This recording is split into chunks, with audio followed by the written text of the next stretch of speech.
Hello my dear student, last time पे हमने पढ़ा था टैक्सोनॉमिक कैटेगरीज़ के बारे में। Species, genus, family, order, class, इन सब के बारे में हमने लास्ट टाइम पे पढ़ा था। आज हम पढ़ने वाले हैं न्यू टॉपिक के बारे में and the topic is taxonomic aid. Taxonomic aids, ये टैक्सोनॉमिक एड्स वास्तव में क्या है? वो सारी प्रोसीजर्स, वो सारी टेक्निक्स, वो सारे मेथड्स जो हमें किसी भी इंफॉर्मेशन को स्टोर या प्रिजर्व करने के लिए कहते हैं, जिसकी वजह से हम किसी भी ऑर्गेनिज्म को आइडेंटिफाई कर सकें और क्लासीफाई कर सकें। तो वो सारे मेथड, वो सारी टेक्निक, वो सारे प्रोसीजर्स जिसकी वजह से हम किसी भी ऑर्गेनिज्म को आइडेंटिफाई कर सकें और क्लासीफाई कर सकें। डेफिनेशन को देखते हैं। Are certain procedures, techniques to store and preserve information as well as specimens that are helpful in identification and classification of organism. Taxonomic aids are certain procedure. Taxonomic aids वो सारे procedures हैं, वो techniques हैं to store and preserve information, ताकि हम किसी भी information को या information को store कर सकें और उसका स्पेसिमेन स्टोर कर सकें, ताकि हम आसानी से उस ऑर्गेनिज्म का क्लासिफिकेशन कर सकें और उन्हें आइडेंटिफाई कर सकें। This is about taxonomic aids. अब क्लासिफिकेशन ऑफ ऑर्गेनिज्म को करने के लिए हमें बहुत सारे टैक्सोनॉमिक एड्स की ज़रूरत पड़ती है। सम ऑफ दीज एड्स आर, कौन कौन से हैं? हर्बेरियम, 9th क्लास से हम बनाते आ रहे हैं। हर्बेरियम फाइल, किसी भी फ्लावर को, पत्ती को ड्राई करके उस पर रख लेते हैं, उसका क्लासिफिकेशन करते हैं। डिटेल में हम बाद में बताएंगे, पहले बता देते हैं। हर्बेरियम इसमें होता है टैक्सोनॉमिक एड्स में। Botanical garden, museum, zoological parks and की, these are some taxonomic aids which are helpful in identify and classification of organism. Now next one is herbarium. Herbarium जो है, herbarium you have prepared in 9th class and 10th class also. हमने herbarium file को बनाया है। herbarium file में plants को, flower को, leaves को, किसी प्लांट की को प्रिजर्व करते हैं और उसमें date, place, collector names, family names, ये सब हम बॉटनिकल नेम्स, ये सब हम उसके आंसर मेंशन करते हैं। तो आइए पढ़ते हैं उसके डेफिनेशन के बारे में। It is a stored house of collected plant. सारे प्लांट्स को कलेक्ट किया जाता है एंड स्पेसिमेन, और उसके सैम्पल्स को, चाहे फ्लावर है चाहे लीव्स है, एंड दैट आर ड्राइड, उसे सुखाया जाता है, प्रेस किया जाता है, एंड प्रिजर्व ऑन सीट, और सीट के ऊपर टेप की मदद से हम उसको ऊपर लगा देते हैं, प्रिजर्व कर देते हैं। ये हम भली भांति जानते हैं। Herbarium sheet are the labelled with some information, उसके ऊपर कुछ इंफॉर्मेशन भी हम लिखते हैं। Date, place of collectors, date, place, जो कलेक्ट करता है वो डेट लिखता है और प्लेस के बारे में लिखता है। बॉटनिकल नेम लिखते हैं, फैमिली लिखते हैं, और कलेक्टर्स का नेम, अपना खुद का नाम भी लिखता है। And this is all about herbarium file. तो हर्बेरियम फाइल वो स्टोर्ड हाउस है जिसमें प्लांट को, लीव्स को, फ्लावर को स्टोर करते हैं, प्रिजर्व करते हैं, और उसके ऊपर कलेक्टर्स का डेट, प्लेस और नेम, बॉटनिकल नेम, ये सारी चीज़ें हम उसके ऊपर मेंशन करते हैं। This is all about herbarium file and I hope you are understand. Now next one is botanical garden. Botanical garden एक स्पेशल गार्डन होता है जहाँ पर हम प्लांट्स को ग्रो करते हैं, और वहाँ पर ग्रो करने के बाद जब वो ग्रो हो जाता है तो उसे साइंटिफिक नेम देते हैं, बॉटनिकल नेम, साइंटिफिक नेम से उसको लेबल्ड किया जाता है, और ताकि हम अलग अलग वैरायटीज़ के प्लांट्स के साइंटिफिक नेम को और प्लांट के साथ आइडेंटिफाई कर सकें। And these place are called as botanical gardens. Definition देख लेते हैं। These special gardens have collection of living plants. ये एक तरह के स्पेशल गार्डन होते हैं जहाँ पर प्लांट्स को कलेक्ट किया जाता है, ग्रो किया जाता है, and which is labelled indicating it's botanical scientific name, और उनको लेबल्ड किया जाता है साइंटिफिक नेम से या बॉटनिकल नेम से, एंड इट्स फैमिली, और उसकी फैमिली के साथ उसको स्पेसिफिक नेम दिया जाता है। और ऐसी जगह जहाँ पर ये सारे प्लांट विद बॉटनिकल नेम होते हैं, and this is known as botanical gardens. Famous botanical gardens at Kew, England में ये QKEW, Indian botanical garden, and this is called as Acharya Jagdish Chandra Bose अब कहा जाता है, पहले इसे इंडियन बॉटनिकल गार्डन भी कहा जाता है। हावड़ा ये वेस्ट बंगाल में पाया जाता है, HOWRAH, and this is found in West Bengal. And last one that is national research institute, that is in Lucknow, India. And this is all about the botanical garden. तो ऐसा प्लेस जहाँ पे प्लांट्स को ग्रो किया जाता है और उन्हें लेबल्ड कर दिया जाता है उनके बॉटनिकल नेम से, साइंटिफिक नेम से और उसकी फैमिली के साथ, ताकि हम उन्हें आसानी से क्लासीफाई कर सकें और पहचान सकें। I hope you are understanding this topic and this is about all about this botanical garden. Next topic is museum, and museum is a collection of plant और एनिमल्स स्पेसिमेंस। प्लांट और animals को as a specimen रखा जाता है और उसमें कुछ solution भी ऐड किए जाते हैं जिसको फॉर्मेल्डिहाइड या फॉर्मेलिन, जब फॉर्मेल्डिहाइड को वाटर में सॉल्यूबल किया जाता है या वाटर के साथ सॉल्यूशन बनाया जाता है तो उसको फॉर्मेलिन बोलते हैं। तो उनमें इसको प्रिजर्व किया जाता है स्टडी करने के लिए या उनको आइडेंटिफाई करने के लिए, बच्चों की स्टडी के लिए स्पेसिमेन को प्रिजर्व कर लिया जाता है, and this is known as museum. तो डेफिनेशन देखते हैं। Museums have collection of preserve plant. Museum ऐसी जगह पर है, ऐसी चीज़ है जहाँ पे कलेक्शन होता है, प्लांट्स एंड एनिमल्स का कलेक्शन होता है। स्पेसिमेन उनके रखे जाते हैं प्लांट और एनिमल्स के फॉर स्टडी करने के लिए और उनके रेफरेंस के लिए हम म्यूजियम बनाते हैं। Next, specimen are preserve in the containers और जार्स इन प्रिजर्वेशन सॉल्यूशन। जो हम आपको ये सारी बातें बताते हैं, ये सारे टॉपिक्स हैं, 100% NCERT को फॉलो करते हैं, and there is no need to make other notes, you have to just make the notes of it. Extra knowledge के लिए कोई बुक आप पढ़ सकते हैं, वो बात अलग है, but NEET exam 98% follow this pattern. तो नेक्स्ट हम पढ़ते हैं, specimens are preserve in the containers. Specimen containers में प्रिजर्व या जार में प्रिजर्व किया जाता है जिसमें सॉल्यूशन डाला जाता है, फॉर्मेलिन या फॉर्मेल्डिहाइड सॉल्यूशन को हम डालते हैं। Insect are preserve as a insect.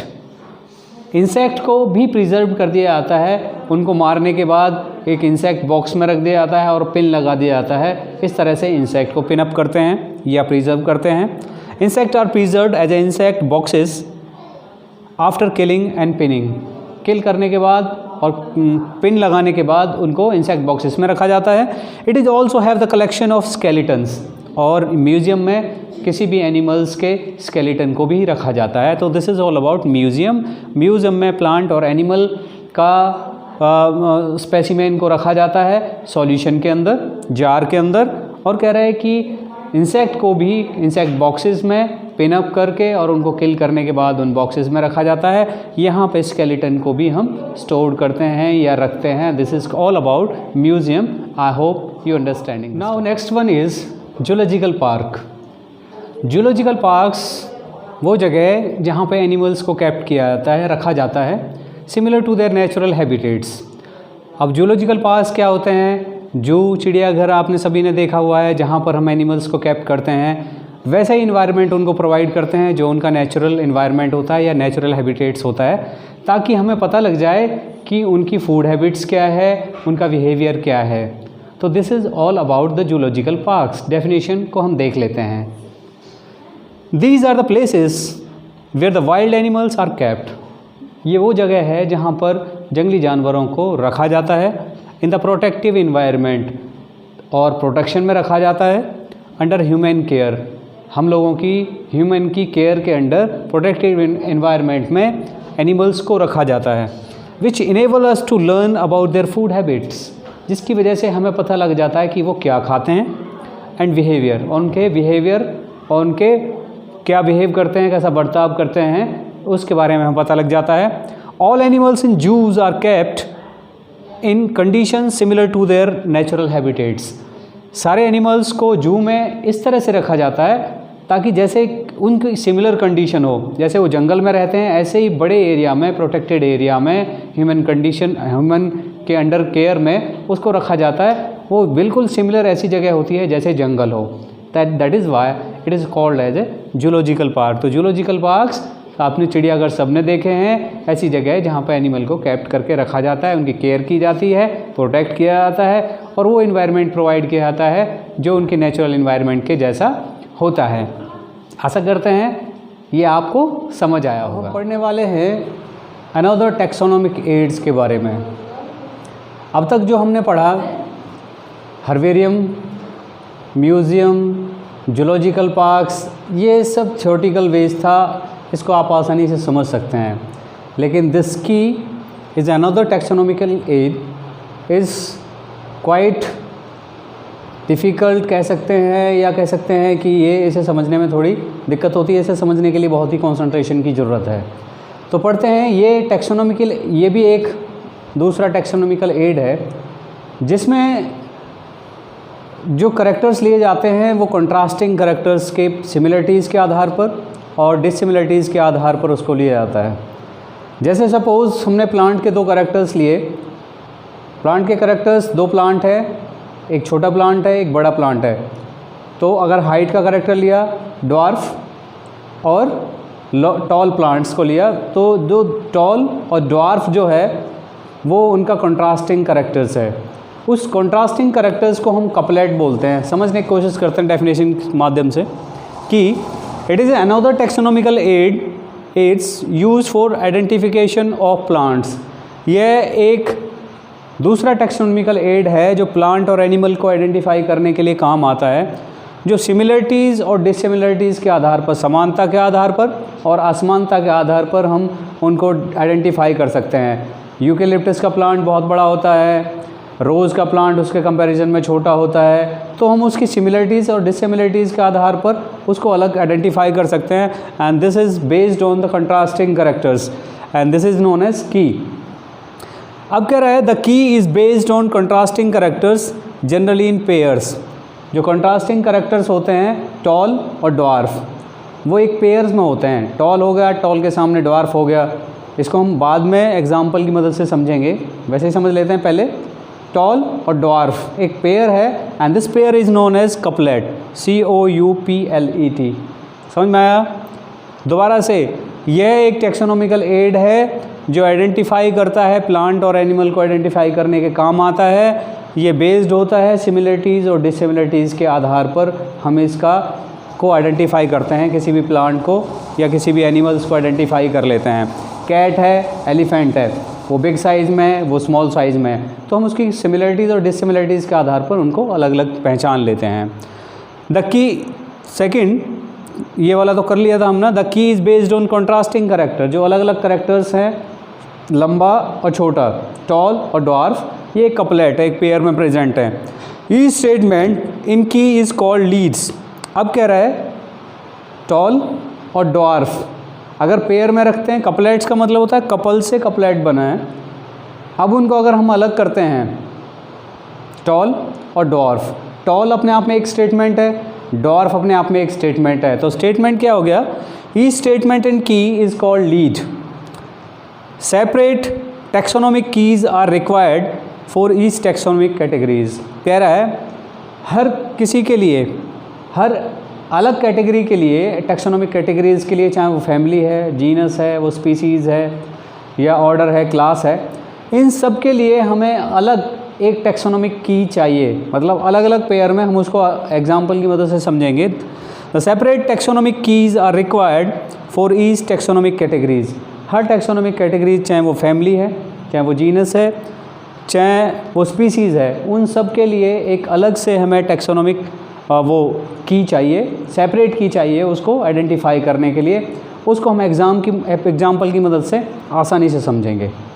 ठीक है, तो ये नोट कर लीजिए इतना।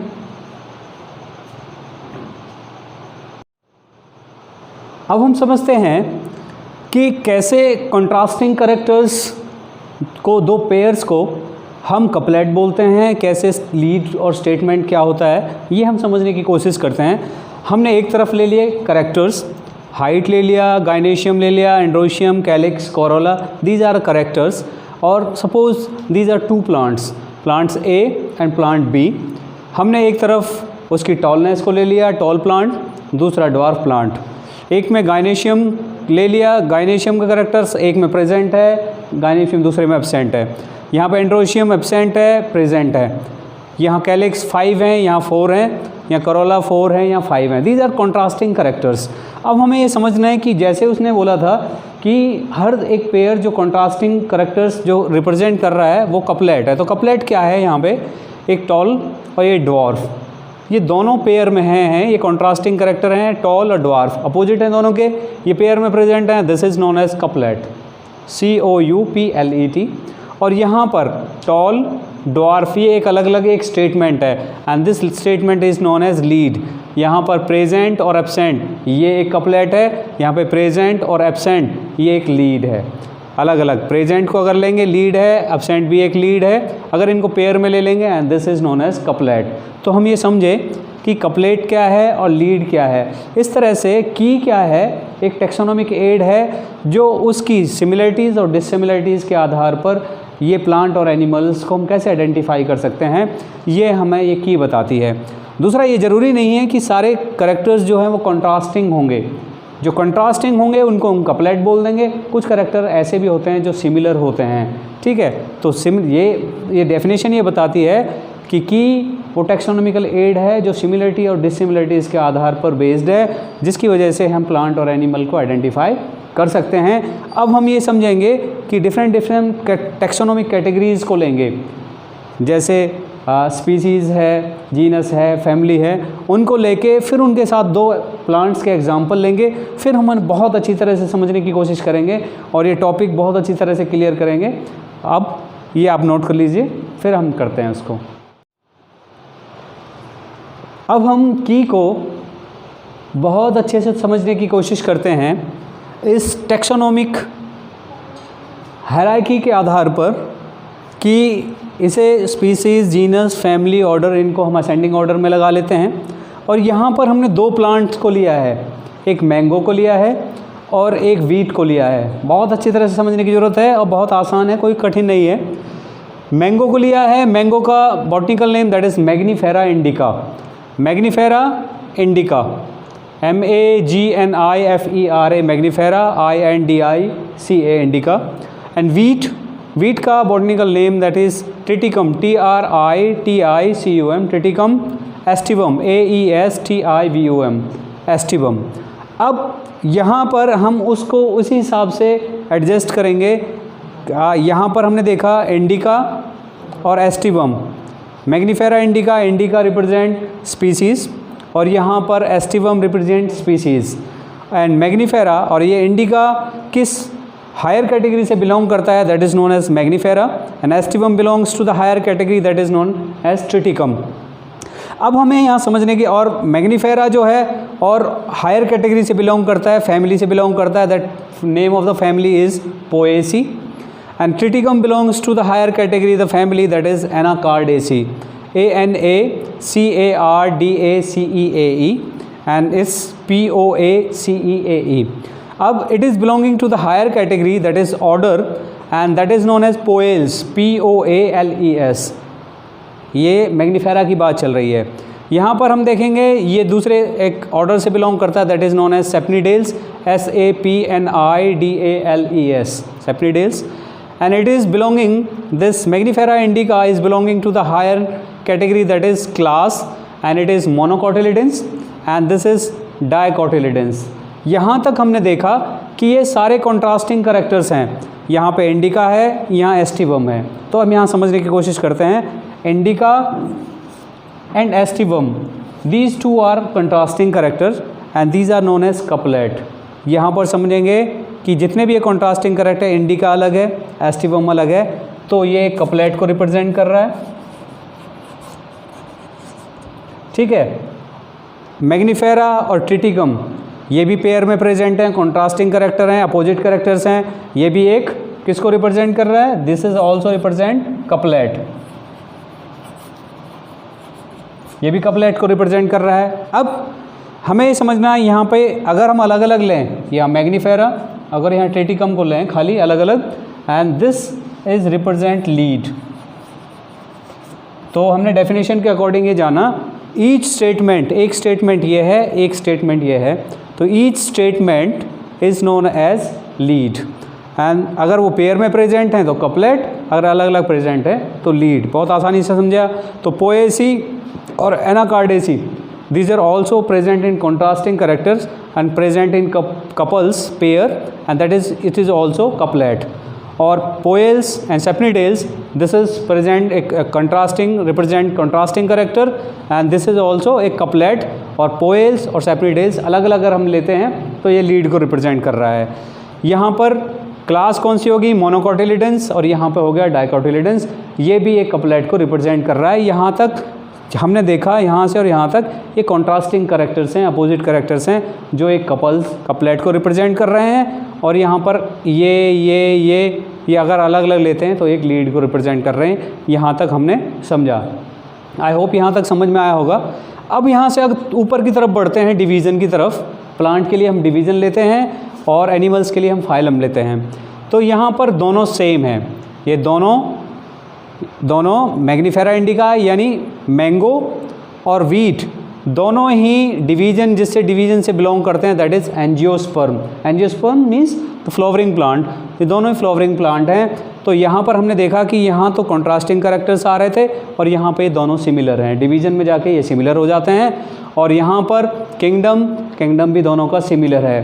तो according to the definition of key वो टैक्सोनॉमिक कैटेगरीज है जिसके आधार पर, जिसमें सिमिलरिटीज़ और डिससिमिलरिटीज़, समानता, यहाँ पर हमें समानता देखने को मिल रही है, यहाँ असमानता के आधार पर हम किसी भी प्लांट और एनिमल्स को आइडेंटिफाई कर सकते हैं। यहाँ पे तो हमने केवल प्लांट्स को लिया, यहाँ पर अगर हम दो एनिमल्स को लेते हैं तो इस तरह से उनके कॉन्ट्रास्टिंग कैरेक्टर्स आएंगे जो कपलेट्स को रिप्रेजेंट करेंगे, और अलग अलग अगर हम लेंगे तो वो लीड्स को रिप्रेजेंट करेंगे। और यहाँ पर आके हमने देखा कि वो सिमिलरिटीज़ को भी रिप्रेजेंट कर रहे हैं। तो लास्ट में फिर कि वो टैक्सोनॉमिक कैटेगरीज है हिंदी में, कि जो सिमिलरिटीज़, समानता और असमानता के आधार पर जो है प्लांट और एनिमल्स को हम उससे आइडेंटिफाई कर सकते हैं। दिस इज़ ऑल अबाउट की। आई hope you will understand this topic very clearly.